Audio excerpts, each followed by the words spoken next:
हमारे लोगों का तो रोजगार खत्म कर रहे हैं ना, टैक्सी वालों को, ऑटो वालों को, जो बेचारे यहाँ के हैं वो काम ना करें, अपना जाएं सवारी छोड़े। यहाँ क्या धर्मशाला थोड़ी ना है।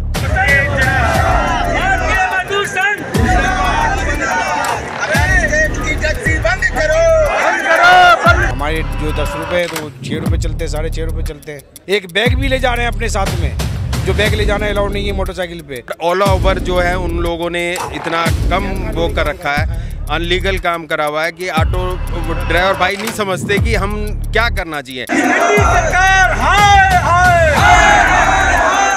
इस सबको ऐप को रिजेक्ट कर दें, डिलीट कर दें, फिर ये अपनी ताकत खुद देखेंगे ड्राइवर भाई के कितनी मजबूती आती है। ये मजबूती नहीं लेना जानते, ये चाहते हैं कि कोई लालच दे, और लालच के झांसे में ये ड्राइवर भाई फंस के रह गए। और ओला उबर के अंदर ही तो गैर कानूनी काम हो रहे हैं, उसके अंदर ड्रग्स भी जा रही है, गांजा भी जा रहा है, दारुआ भी सप्लाई हो रही है। बेचने वाले भी हम ही, खरीदने वाले भी हम ही। नमस्कार, आप देख रहे हैं तेज तर्रार और मैं हूं आपके साथ प्राची रावत। मेरी मौजूदगी इस वक्त पंजाबी बाग में, और यहां पर अगर आप नज़र घुमाएंगे तो ये सारे के सारे जो है ऑटो चालक हैं। इन लोगों की जो है कुछ मांग है सरकार से। इन लोगों का कहना है कि यहां पर जो है ऑटो चालकों को काफ़ी ज़्यादा दिक्कत परेशानियों का सामना करना पड़ रहा है। कई महीने हो चुके हैं कि इनको सुविधाएँ जो है वो जो मिलनी चाहिए वो सुविधा इनको नहीं मिलती। अब क्या कुछ इनकी मांगे हैं, इनको क्या सुविधा चाहिए, वो इनसे जुड़ के जानेंगे, तो खबर को आप अंत तक ज़रूर देखिएगा। आप मतलब हेड हैं यहाँ पे? हाँ, दिल्ली का मैं हूँ। तो क्या आपकी वजह है यहाँ पे प्रदर्शन? देखो वजह क्या है, सारे ट्रांसपोर्टर हैं, कोई ऑटो चलाता है, कोई टैक्सी चलाता है, कोई ट्रक चलाता है, कोई बस चलाता है, चालक मालिक इकट्ठे हुए हैं। ये ऑल इंडिया जो ट्रांसपोर्ट है, मोटर ट्रांसपोर्ट कांग्रेस का, इनके नेतृत्व में 90 लाख ट्रक चलते हैं, ठीक है जी। और जो भारतीय मजदूर संघ की यूनियन है, पूरे देश भर के अंदर काम कर रही हैं, विभिन्न क्षेत्रों के अंदर, उसमें 55,000 जो हैं वो यूनियन भारतीय मजदूर संघ की चल रही है हिंदू भारत के अंदर और विदेशों के अंदर। नंबर 1 का संगठन है ट्रेड यूनियन के अंदर। तो आज हम लोग आए हैं इनके पास, हमारे भी मुद्दे थे। हम ये मांग कर रहे हैं सरकार से, रेखा गुप्ता सरकार से, भाई आप क्या नाम है, जो मोटरसाइकिलें चल रही हैं बिना परमिट के, बिना फिटनेस के, आप उनको बिल्कुल जड़ से ख़त्म करो। और दूसरा मुद्दा ये है हमारा, जो अदर स्टेट की टैक्सियाँ पॉइंट से पॉइंट बिठा रहे हैं, हमारे लोगों का तो रोजगार खत्म कर रहे हैं ना, टैक्सी वालों को, ऑटो वालों को, जो बेचारे यहाँ के हैं और स्टेट से इधर आके वो दिल्ली के अंदर काम करते हैं, और वो काम ना करें, अपना जाएं सवारी छोड़े। यहाँ क्या धर्मशाला थोड़ी ना है। और तीसरा मुद्दा ये है, जुगाड़ू ई रिक्शा संभल कर के ये दिल्ली के अंदर चलाए जा रहे हैं। संभल क्या आपने देखा होगा, बिना नंबर के चल रहे हैं, उसको हम बोलते हैं जुगाड़ू रिक्शा। और एलजी साहब के आदेश ये हैं, 236 सड़कों पर ही ये रिक्शे चलेंगे, और उस आदेश को रेखा सरकार माने, एलजी साहब के। और बाकी जो मुद्दा है, बीजेपी ने ये कहा था, संकल्प पत्र के अंदर जारी करा था भारतीय मजदूर संघ की मांग के ऊपर, भाई इनका एक कल्याण बोर्ड का गठन करा जाएगा, ऑटो रिक्शा टैक्सी ड्राइवरों का। हम चाह रहे हैं वो कल्याण बोर्ड का गठन करे सरकार, इनका ऑटो टैक्सी वालों का। और जैसे आपने व्यापारियों को बनाया, उनका कल्याण बोर्ड बना दिया ना, हम आपको धन्यवाद करते हैं, उनके लिए भी बनाया, मगर इनका भी तो सोचो ना। जो ये सारी के सारे मुद्दे हैं, हमें मेन है मोटरसाइकिल हो गई, अदर स्टेट की टैक्सी हो गई, जुगाड़ू रिक्शा हो गए, गैर कानूनी, और कल्याण बोर्ड का गठन करे। ये हमारे मुद्दे हैं। इनको सबरवाल साहब को हम सपोर्ट करेंगे दिल्ली के अंदर क्या, और उसके बाद हम इनको करेंगे बस। मतलब जो ओला उबर चलते हैं, आपको उससे परेशानी है? बहुत परेशानी है, वो कम रेट में चलते हैं। हमारे जो 10 रुपए है तो वो 6 रुपए चलते हैं, 6.5 रुपए चलते हैं। तो दिक्कत आई है, बहुत ज़्यादा दिक्कत है। सवारी नहीं, रात में दूर दूर तक जाते, कहीं सवारी नज़र नहीं आती है। एक सिंगल सवारी जो थी मोटरसाइकिल वाले ले जा रहे हैं, एक बैग भी ले जा रहे हैं अपने साथ में, जो बैग ले जाना अलाउड नहीं है मोटरसाइकिल पे, बैग भी जाता है। तो इसके खिलाफ हम लोग आए हैं यहाँ पर, नेताजी के साथ हैं, जो नेताजी कहेंगे वही होगा। तो उससे मतलब आप लोगों को काफ़ी परेशानियाँ होती हैं?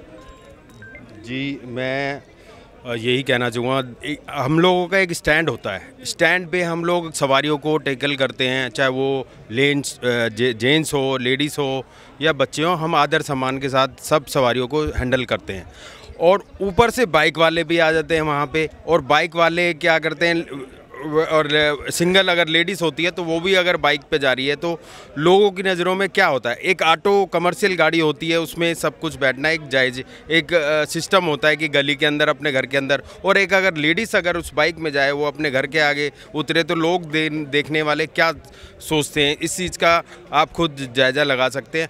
और दूसरी बात कि अगर हम बाइक में अगर एक सिंगल लेडीज़ जाती है तो उनका चार्जेस कम होता है, और ऑटो में थोड़ा सा ज़्यादा होता है। फ़र्क यही है, थोड़े बहुत का डिफरेंस। लेकिन ऊपर से जो मैच्योरिटी होती है, जो सिस्टम होता है, उसके जो भी कोई अगर कोई घर का लड़का या आजू बाजू का कि एक लड़की बाइक पे जा रही है तो कुछ अलग इंप्रेशन पड़ता है, और ऑटो में जा रही है तो नेचुरल है कि ये सवारियाँ अपने काम के लिए। ज़्यादा सवारी होती है तब तो ऑटो रिक्शा में ही जाया जाता है। हाँ, लेकिन अगर फिर अगर बाइक करें तो एक अलग मैटर पड़ता है। तो उस चीज़ के कमर्शियल गाड़ी मीटर भी सरकार का है, इसमें फिटनेस भी है सरकार की, सारे डिपार्टमेंट बने हुए हैं। तो उस तरीके से ये लीगल प्रोसीजर है कि ऑटो एक सवारी को चाहिए तो वो ऑटो ही करे और ऑटो से ही जाए। और ओला उबर जो है उन लोगों ने इतना कम वो कर रखा है, अनलीगल काम करा हुआ है कि ऑटो ड्राइवर भाई नहीं समझते कि हम क्या करना चाहिए। मैं ये कहता हूँ कि ऑटो ड्राइवर भाई अपनी अगर मजबूती चाहते हैं तो जितने भी डिवाइस में इन लोगों ने ऐप लोड कर रखी हैं, इस सबको ऐप को रिजेक्ट कर दें, डिलीट कर दें। फिर ये अपनी ताकत खुद देखेंगे ड्राइवर भाई के कितनी मजबूती आती है। ये मजबूती नहीं लेना जानते, ये चाहते हैं कि कोई लालच दे, और लालच के झांसे में ये ड्राइवर भाई फंस के रह गए। और आज तक इन्होंने कोई तरक्की नहीं करी है। जिस दिन इंडिपेंडेंट हो गए ना, या अपने दम पे अगर इन्होंने काम करना, अपने पैर का कांटा ड्राइवर भाई खुद निकालेगा, किसी के ऊपर। ओला उबर में तो ऑटो भी चलते हैं। ओला उबर के अंदर ही तो गैर कानूनी काम हो रहे हैं। जितनी ये पोर्टर चल रहा है, पोर्टर में हम देखते थोड़ी हैं उसके अंदर क्या चीज़ है। उसके अंदर ड्रग्स भी जा रही है, गांजा भी जा रहा है, दारुआं भी सप्लाई हो रही है। और ऑटो वाले भी इतने सीधे हैं बेचारे, 150-200 के देखते हैं ओला उबर के अंदर कि 150-200 आ रहे हैं, चल देते हैं। किसी से ना बिल मांगते हैं कि भाई क्या लेके जा रहे हो आप ऑटो के अंदर, बिल भी तो होना चाहिए ना। अब आपने कई वीडियो देखी होगी फेसबुक के अंदर, या पोर्टर वाले खुद डालते हैं कि भाई ये तो गांजा आ गया, इसमें दारू आ गई सप्लाई में। तो ओला उबर मेरे हिसाब से तो बंद होनी चाहिए, क्योंकि ये हम गैर कानूनी काम नहीं चाहते। हम दिल्ली में रह रहे हैं, हम दिल्ली को बर्बाद नहीं होने देंगे। आपकी क्या मांग?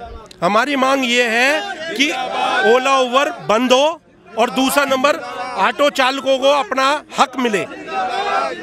और जो बुराड़ी के अंदर जो इनकी मनमानी चल रही थी, अब वो मनमानी राजपुरा के अंदर चल रही है।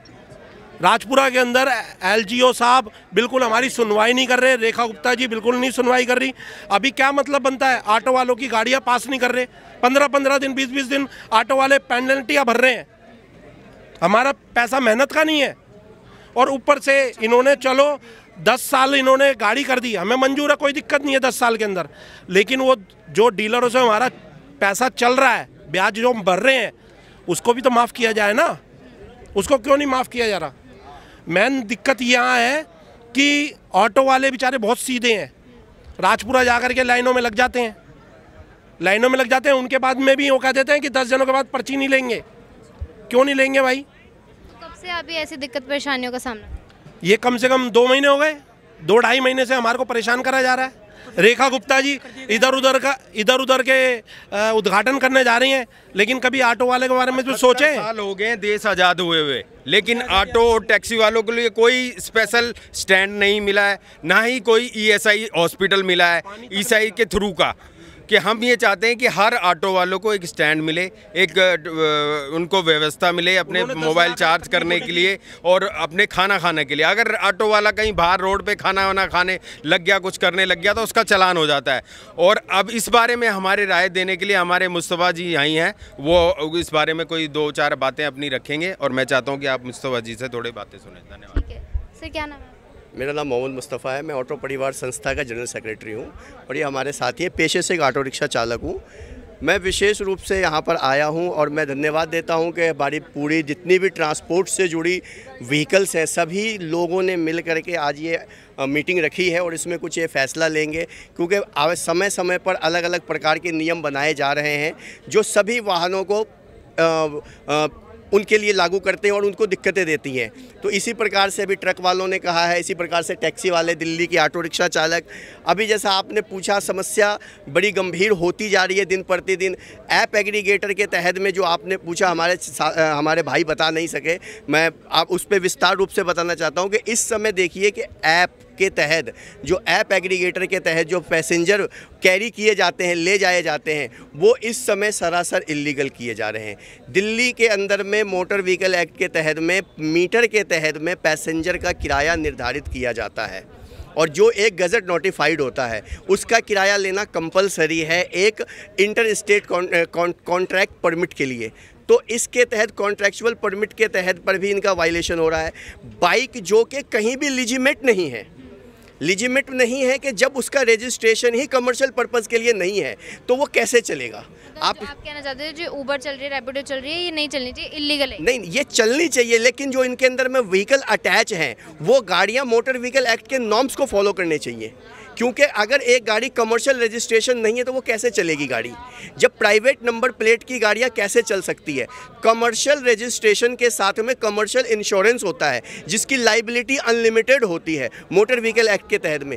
हमारे और किराया लेने का एक निर्धारित नियम होता है, उस नियम के तहत किराया लिया जाता है। अभी किसी साथी ने कहा कि पोर्टर के तहत में गाड़ियाँ जाती है और गैर चीज़ें जाती हैं, तो ये पोर्टर को किस प्रकार से गैर कानूनी रूप से चलाए जा रहे हैं? तो ये लोडिंग गाड़ी मतलब जो सामान कैरी किया जाता है, ना बिलिंग है ना कुछ है।